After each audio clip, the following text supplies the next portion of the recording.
का मामला तो वो हमें बार बार तो थ्रेटें देते हैं, लेकिन उन्हें ये समझ आ जाना चाहिए कि हमने हर दौर में यहाँ सियासी माहौल को पुरअमन रखने की कोशिश की है। तो अगर पुरतशद्दुद किया गया तो हमसे ज़्यादा पुरतशद्दुद और कोई आदमी नहीं होता। ये वो जानते हैं यहाँ की कभी भी गलती है, इस्लामियत की गलती है। और अगर किसी हमारे नौजवान के ऊपर या हमारे किसी वर्कर के ऊपर उन्होंने कोई जुल्म और ज़्यादती करने की कोशिश की तो इसका अंजाम स्पीकर साहब को भी समझ आ जाएगा और इंतज़ामिया को भी समझ आ जाएगा और इस गवर्नमेंट को भी समझ आ जाएगा।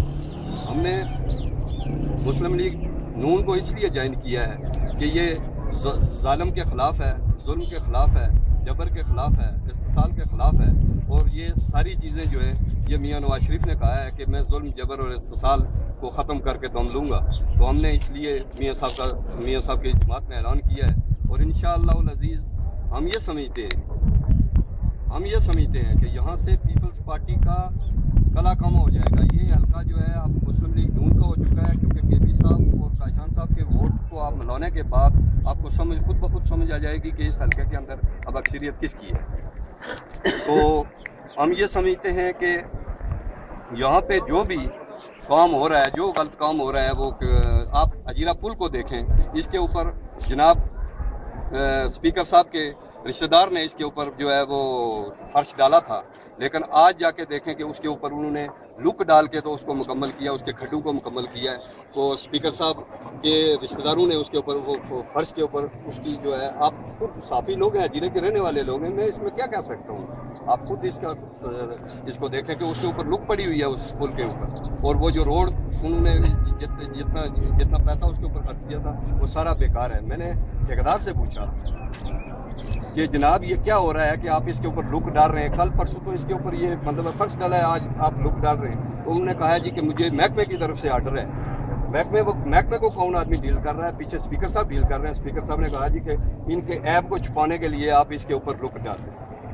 तो समझ में नहीं आता कि स्पीकर साहब तमीर और तरक्की के अगर इसी तरह के अपने बेटों को, रिश्तेदारों को ठेके दिलाते रहे तो इस अजीरे शहर की क्या, हमारे इस हल्का नंबर 2 की तमीर और तरक्की की यही हालत रहेगी तो क्या बनेगी।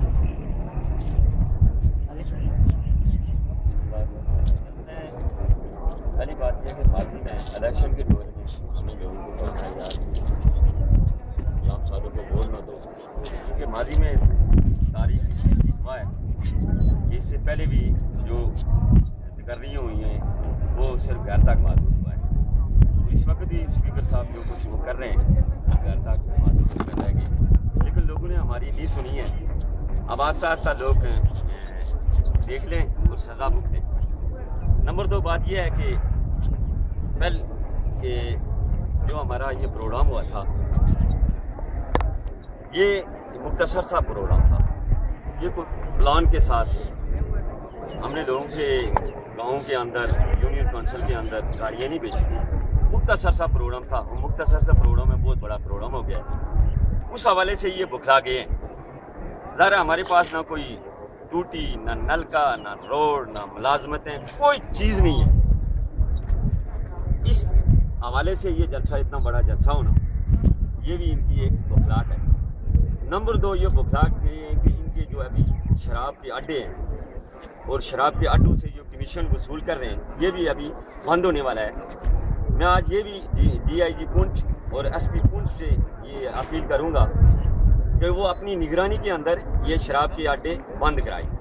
अगर शराब के अड्डे नहीं बंद कराएंगे, जिस तरह कल गुलाम सादिक साहब ने, साहबजादे ने अपने तमाम उन साथियों को साथ रखकर और बाज़ार के अंदर जो गंदी ज़ुबान और टांगे वाली ज़ुबान इस्तेमाल की, तो हमने उस पर सब्र ही किया कि उनका और हमारा मिलता जुलता नहीं है, क्योंकि उनका कोई और शुबा है, हमारा कोई और शुबा है।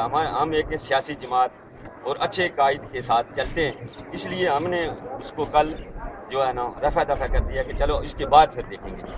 इसलिए मैं ये कहना चाहता हूँ कि DIG पुंछ और SP पुंछ हैं, इस मामले को ईजी ना लें और ये आप शराब के अड्डे और ये कमीशन नहीं चलेगा। दिलचस्प बात यह है कि शराब, जर्स और दीगर इल्ज़ाम तराशियों को हमारे ऊपर कर रहे हैं और हम उनके ऊपर कर रहे हैं। बेहतर यही है कि इंतज़ामिया जो मौजूद है वो क्यों ऑपरेशन नहीं कर रही ऐसे लोगों के खिलाफ, वो हमारे हों या इनके हों, اس سے قطع نظر آپریشن ہونا چاہیے کہ کون لوگ یہاں اس طرح کی چیزیں پھیلا رہے ہیں جو آپ کی نسل کے خلاف ہے، جو آپ کی قوم کے خلاف ہے، جو آپ کی قوم کو بدہوش کر رہی ہے۔ تو ضرورت اس عمل کی ہے کہ ہم کسی الزام میں جائے بغیر کہ وہ کس کے لوگ ہیں، وہ جو بھی ہیں، وہ معاشرے کے ناصور ہیں، ان کے خلاف کارروائی کی جائے۔ وہ ہمارے ہیں تو کارروائی کی جائے، وہ ان کے ہیں تو کارروائی کی جائے، پھر پتہ چل جائے گا کون کس کے پیچھے تھانے میں جاتا ہے، تو پھر ساری ڈھول کا پول کھل جائے گا، اس میں کوئی چھپنے والی بات ہی نہیں ہے۔ تو میں یہ کہوں گا کہ میڈیا ٹرائل کے ذریعے کاشان مسعود کی مقبولیت کو نہ روکا جا سکتا ہے، ماضی میں بھی یہ کوشش کی گئی، ناکام رہی، اور مستقبل میں بھی یہ ناکام ہی رہے گی، اس لیے کہ لوگوں کے دلوں سے نہیں نکالا جا سکتا۔